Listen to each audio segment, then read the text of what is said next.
happening in memory? How does memory get broken up and reserves spaces within it for particular tasks or for particular storage type?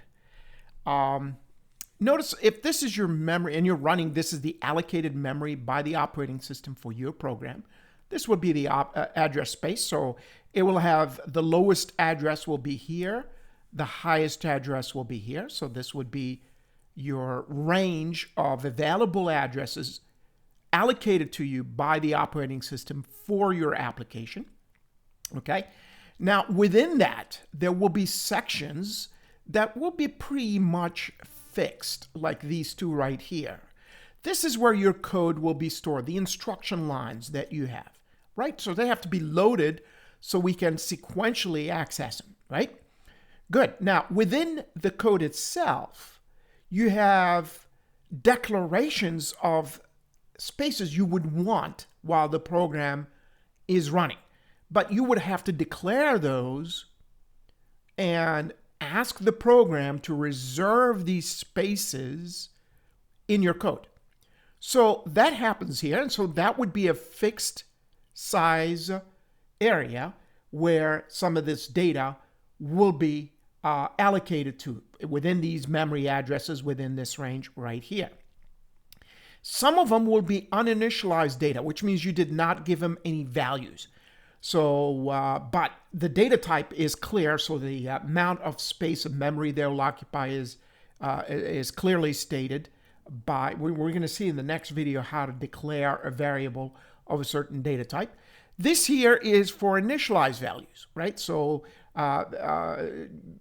basically variables that you gave them an initial value. Like let's say you wanted to have an accumulator for a counter and you started the count at 1.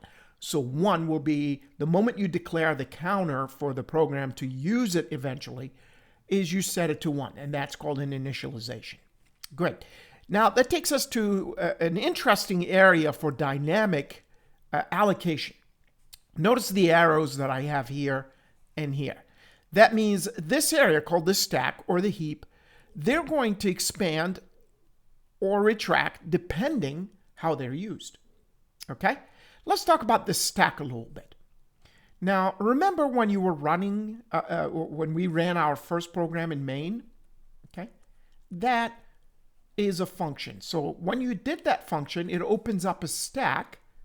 And then within that stack, you're going to be able to declare your own local variables that will only live while that function works. Now we're going to see that we're going to be using other functions. Like let's say we have another function foo, right? So that's a user-defined function, something we would declare ourselves, and it would have its own variables. So it will create its own stack space. Great. So what is a stack? A stack basically means if you have main loading up, will be the first one, okay?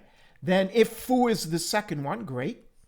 If you have another one, let's say we call it foo2, then it would go right here, okay? And then let's say you call foo again, then it can go here. Now, what's going to happen is now you're going to need to unwind the stack to come back to main. That's how you're going to exit your program. You entered here for your program. You're going to exit from here. So it means you're going to have to get rid of this, then this one, then this one. All right? That is what a stack is. So think of it as a stack of plates.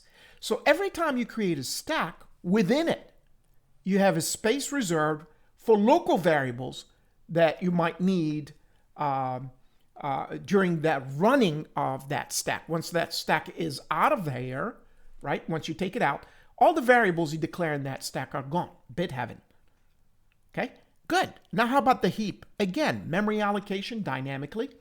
This one is a little more interesting. Remember I mentioned something about variables being declared because you wrote them in your code, right? But you split your code from the data segment. So you split them up. Except this, in the heap, what if I needed a variable while my program is running? And let's say I have some sort of a loop and I want to create a new object or a new item, right? And while the program is running at runtime,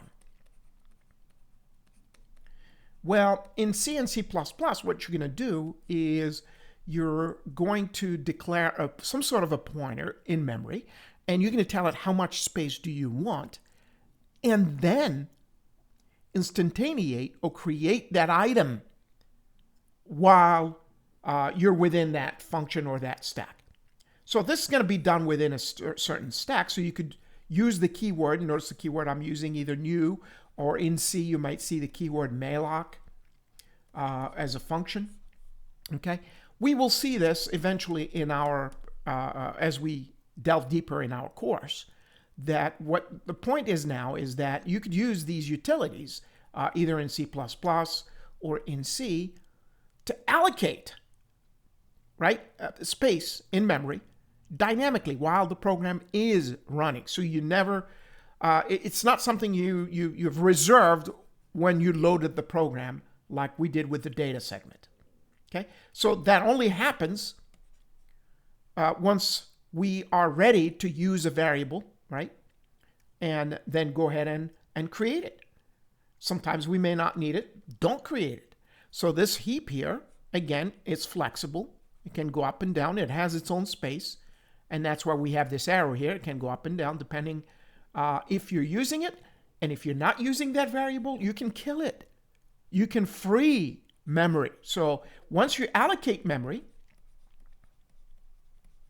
for some variable, you can free it. Or in C++, we could use the word delete. Okay, so in C, we're going to see the word free, and then C++, we're going to see the word delete to free up a reserved space in the heap. Okay, so if it's an integer, then you've just freed up 4 bytes that you could reuse for some other dynamic variable you might declare and need at runtime. Okay, so I hope this gives you an idea how this structure here is utilized during the runtime of your program, and how this part here is pretty much static, and you have this here is very dynamic. Now, I didn't talk about this space here. This is reserved. These are for your environment variables. They could be also used by external for declaring external components that you might need at console. So let's say you have a prompt on your console and you want to run a program. And let's call that program PR1. Now, PR1 might take some sort of parameters, right, to run in a specific mode, right? You could make it run as admin, maybe, as a mode. You could run it as user, right? So these are values that you will supply the program to set the environment in which this whole program will run. Okay, so that's also reserved right here. All right, so I hope this concludes it for us. We're going to be reviewing again. There is a section in your course for computer hardware and how microprocessors work and manage memory, and specifically how, whenever you access data in the data segment or anywhere, how it's processed. I will see you then.